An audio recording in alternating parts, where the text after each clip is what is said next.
Hey guys, what's up here? Welcome back to another episode of our Road to Master. Today we played with the greatest Season 1 League of Legends solo queue player. So we'll get to see how he is now in Season 7 a bit later on. But today, starting things off with Diamond 2, 0 LP, and we're auto-filled bot lane. Probably not what you want to see if you want to see some good Legends plays. Yeah, my AD carry is not that great. Honestly, this lane though by itself was pretty bloody difficult. I kind of got smashed in lane, but I also feel that was partially down to the fact we tried to force a little bit too much on the aggressive side of things. Fortunately though for me, my team was playing really well, so all I had to really do was sit back and enjoy the ride. You can see the Kane on my team was 14, 0, and 9 or something ridiculous like that, so yeah, I didn't necessarily need to do anything too crazy. Jhin actually has fairly decent utility in his kit as well, so you can still contribute and still be useful without having to hard carry, so not too bad on that front. And yeah, I kind of lucked out with this game, but then again, I'm auto-filled, so I wasn't really expecting too much of myself. But it's always nice to win your first game of the day, and it's even nicer to win it. Well, actually, you know what? It's not nice to win it when you get carried, actually. I'd rather win a game that I play really well in, rather than I feel bad winning games like this, honestly. The amount of games that I lose when I feel like I played well, can I just win those games? You can see it in my face. I'm not happy about this one, but still, we win. Fortunately for my LP and for you, the audience, I am no longer playing AD carry. At least not for this game. I'm playing some Jarvan. Jarvan being one of my more comfort picks, I would say. Jarvan and Gragas being my best junglers. So we started with playing some Jarvan. So this is the first gank of the game. Now, as soon as LeBlanc misses that E, I should back off. I also flashed a little bit too late there, but I keep going in, honestly, and that's a mistake in itself. Now, I feel like the attitude here could be one of like, oh, LeBlanc, you suck, you missed that E, blah, blah, blah. Or, you know, I can just look at what I did wrong and be like, yeah, I should have backed off. Now, this is 100% a bait. Looking back at this, you guys know that's a bait. I got baited so hard there. I wanted to try and shut Orianna down. She was popping off a little bit, but yeah, I just got baited way too hard, and that kind of sucked. But this game, you know, you can see my score. I'm doing okay, honestly. I made the fail first gank, and that bait there was pretty bad as well. But outside of that, I'm not doing too poorly, I would say, personally, in my humble opinion. But we're kind of struggling a little bit as a team. And plus, we have a talent top lane this game, which is not the greatest top laner just objectively, but more importantly, his attitude this game was really irritating. One of these guys just wanted to give up and quit 24/7. So eventually, as you can imagine, if you're losing a game with people with that attitude, you lose. Which is why I want to emphasize that it's really important, in my opinion at least, if you want to try and forge comebacks, just don't have that kind of attitude, because it doesn't. You're not going to win. If you're losing and there's someone on your team, and especially if you're that person on your team who's giving up, you're not going to win those games. So we're playing some more Jarvan, like I say, probably my most comfort champion here. So we're playing some Jarvan. A botched gank early as well, spotting a bit of a common theme. But I'm still doing okay this game again. You know, 2-1 and 2 so far, about to be 3-1 and 2. So not too bad, honestly, for the first 10 minutes. 4-1 and 2 now, catching out the Tristana as well here. This looks like this could go a little bit tits up though. You got to be careful here. Oh, minion block, baby. Oh, that was cruel. God damn. Still, yeah, a bit of a rough one still. You can see there at the bottom, someone's trying to start an early surrender vote. Oh, look, it's the same talent from last game who's got a bloody negative attitude once more. It's really strange. I played with this guy quite a few times, and normally he's okay. So I guess he was just like kind of tilted or something. And, you know, this is a suicide by me here as well. Like, I was just getting desperate because we really needed to make something happen because we were getting smashed. But yeah, sadly we lose this one as well. This is really sad as well because I feel like I played okay this one, but we're now losing a game at 0 LP, and you know what that means. If you don't know what that means, I'll quickly spell it out for you. We lose this one and we get demoted, okay? So let's try and not lose this one, but I'm still feeling confident on the Jarvan, honestly. A few mistakes in my early execution of plays, but outside of that, I feel like I'm playing well. I thought this was one of the best plays I think I made, honestly, on Jarvan. I mean, I get the EQ to get the extra kill onto Kassadin, and I then get the knock up onto Gragas as well, which is sexy stuff right there. Beautiful stuff right there. But yes, perfect start, honestly. And we got Tristana Soraka bot lane, so if Tristana gets ahead this game, then she can like hard carry, she can hyper carry. You know, she's one of these, probably one of the best AD carries in the meta right now, in the game right now. You know, you get her ahead, you win the game. Although having said that, I've got a Tristana ahead in previous games, and it seems to be one of these like bad omens. If there's a Tristana in my game and I get her ahead, we lose. She can't carry, okay? So I don't know what it is about it. That's just bad luck, obviously, because Tristana can carry. And of course, you've got to look at it from a personal perspective. What more can I do to help the Tristana carry? If I'm the common denominator in these games, my bot lane can't carry when I get them ahead, right? So how can I help them? Anyway, Jarvan, Warrior Enchant, Black Cleaver, Stone Plate. You become indestructible like that. You just jump in and pop your Stone Plate. I've actually, I kind of like the Cinderhulk into Black Cleaver build a bit more now than Warrior Enchant, because with the Warrior Enchant, it's really good. You have a lot of damage, but if you're not pulling ahead early, it's difficult. But fortunately for us, it doesn't look like this game is going to be too difficult. I mean, honestly, look at the score there, 12-16. That's quite a close kill score, and I'm 6-1-7. Like, honestly, I feel like this was just like one of my best games this season. I played really, really well, and thank God I played really, really well, because it was a perfect time to win on 0 LP. Thank goodness we did win though. Like I say, we didn't really want to get demoted, especially after a few games where I feel like I was playing okay. I mean, I know there's things for me to work on, which... Oh my goodness! Look at my... Yeah, okay. Look at that shit. Holy crap. I mean, you just saw the reaction from my face cam there. Holy shit, that is ludicrous. That is one of the best mad life plays I think I've ever seen. That is insane. Well, we saved Vladimir on this play here, but we can't save ourselves, which is a tad unfortunate, but whatever. This game was going really well in the early game, but then I just kind of started doing nothing and was kind of useless.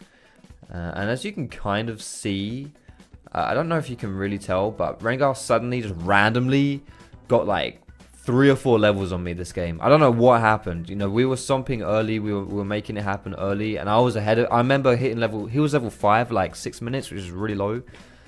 But yeah, he just pulled ahead. So we had a pretty good scaling comp with our with Vladimir, but we didn't have it in the AD carry. So this is what I just did towards the end here, was I just thought, screw it, I'm just going to go... You know, I'm just going to sacrifice myself. Sacrifice yourself to win the game, boys. If you're playing an engaged champion in this current meta, or to be honest, it's not even meta dependent, just in general, late game, you jump in on Jarvan, you sacrifice yourself, and you win the team fight. That's really all you've got to do. That's all it came down to in this game. Eventually, we win. So yeah, moral of the story, even if you have a good early game, keep your brain in the game so you can snowball, and late game, just sacrifice yourself, because that's all you've really got to do. Another Jarvan game, Kel Surprise. I can't remember the last time I played this guy. It's been so long. Oh my goodness. JK, this is all we've been playing today outside of when we got autofilled.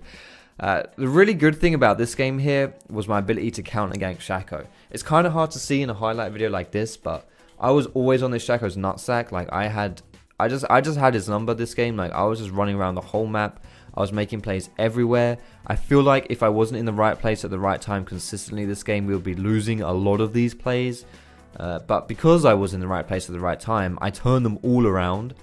And I mean, look at my score right now. Not even 20 minutes in, I'm 7-1-6. Like, we're just I've secured dragons. We got towers everywhere. I was snowballing every lane. I got Rift Herald. Like, holy shit.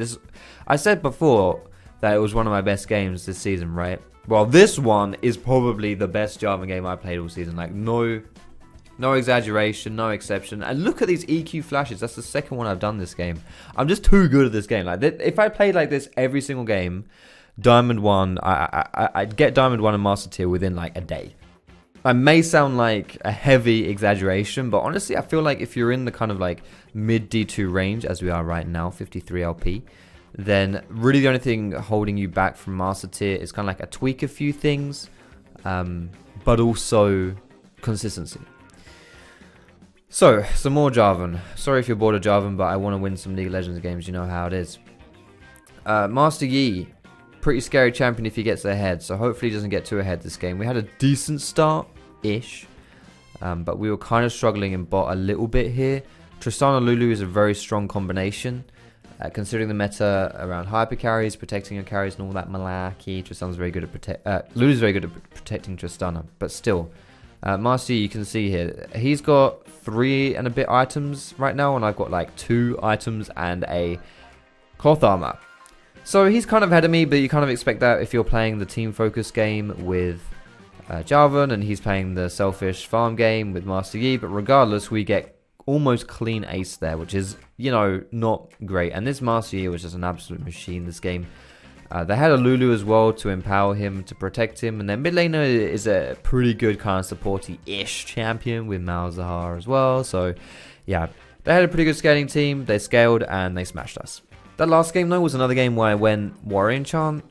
And I think maybe I should have just gone Cinderhulk that game. We didn't really have a tank, so I think it would have been better if I'd gone Cinderhulk. This is a bit of deja vu here, except I've changed the skin round for you guys. I may not be able to play different champions because I'm spamming the same shit because I want to win.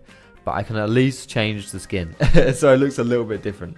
I was a little bit ham in this game though at times. Got to check your aggression, because aggression is, you know, one of those things where you can negatively impact games just by trying to do too much. And I think this game was a little bit of an example of that at times. So you saw my first death there as well. But we were still doing pretty well. 0, 2, and 7. Very supporty score. Look at my health here, by the way. I'm on like 20% health. What the hell am I thinking? Whatever. Yeah, okay, whatever. That's, yeah, I was talking about over aggression. Maybe that was a decent example, but it's whatever. Let's just ignore that last one. That was just a brainless whatever. Cinderhulk Black Cleaver, this is what I'm talking about. I think this build's a bit more reliable, but we're still doing well as a team. We have strong scaling carries with Vladimir and Kassadin. Draven was good enough to blast through the lane phase, and then I've just got to do my role, which is again to be tanky, jump in, and that's basically it, honestly. And you can see by my score 3, 5, and 13. We played the role pretty well. A little bit too ham, but a decent game. Okay, you guys are probably sick of seeing Jarvan, and apparently so was someone in the lobby, because I'm not sure exactly. They either picked it or they banned it this game. So we're playing some Gragas. We're playing Thunderlord's Gragas. I enjoy Thunderlord's Gragas, but it's a bit risky, because if your team doesn't have a tank, then you can struggle with the front line if you don't go Courage of the Colossus, and especially if you don't build Cinderhulk. But I am going Cinderhulk this game because I recognize, you know, we don't have a tank, so whatever. We also don't have any magic damage on our team. I'm the only magic damage on our team. That's not really a lot. We'll put it that way. So we've got a snowball in the early game. If you're ever playing a full AD comp, then the snowball is where it's at. Because if you go too late, then you'll just fall behind. But this was a pretty close game. You can see 25 minutes. The kills are... Well, actually, we're behind. We're 4 kills behind at this point. We're not winning by any means. But then, if I remember correctly with this game, we caught Blitzcrank like you saw just there. And then we just went... It was one of these really strange games where we were kind of just losing. We catch someone, and then the enemy team just dies. One by one, by one, by one, by one. Kind of like Noah and his arc working at half capacity.